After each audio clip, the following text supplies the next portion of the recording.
As a left-handed user, my mouse selection is pretty limited. So a little while back, I went over the Evolent Vertical Mouse 2.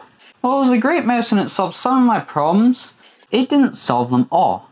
And before trying that one, I had used the Razer Abyssus, which is the mouse I'm still using. One of the reasons why I chose it was simply because it is an ambidextrous mouse, meaning that it can be used via a left-handed or a right-handed user, and it's fairly equal on both sides. Now, the top material is actually pretty nice, but I really wish they continued it over on to the bottom sides where there's a really glossy plastic, and I personally don't find it as comfortable or as nice. The next real issue I have with it is the fact that the mouse pads on the bottom wear out quick.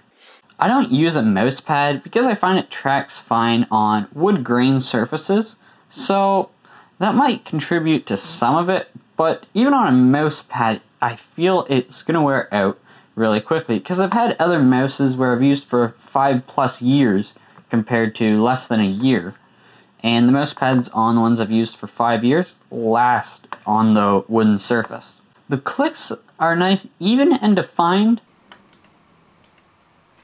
The contours fit my hand actually pretty well, no matter what hand I use, which is one of the nice advantages of it being ambidextrous, like I've already mentioned earlier. Now, the clicks on the left and the right side feel pretty equal.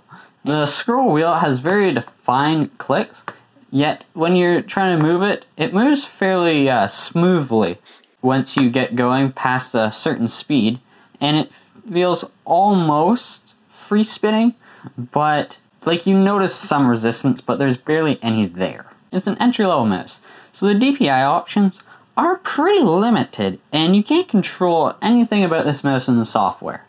But what I really like about it that I haven't seen on many other entry-level mouses, where you can just select it on the bottom, so it's nice and quick. The Razer Abyssus has an optical sensor. Because of that, as well as the fact that it's a high-quality sensor, I can't notice any perceivable acceleration, even when taking and attempting to repeat something over and over while screen capturing. This is a great mouse and one that I can truly recommend. I think it's the best in this price point if you're looking for a plain, ambidextrous, high-quality mouse. Be warned that you will have to take and look for a solution to the mouse pads on the bottom there in order to solve it. Also, if you need certain DPIs and they're not supported by this mouse, then you may have to go with a different mouse, although I find it's pretty easy to get used to it. Anyways, as always, give the video a rating down below. Let me know what you think about this mouse in the comments section, and subscribe for more videos coming out every Tuesday. Now, head over to social media in order to get those videos on Monday.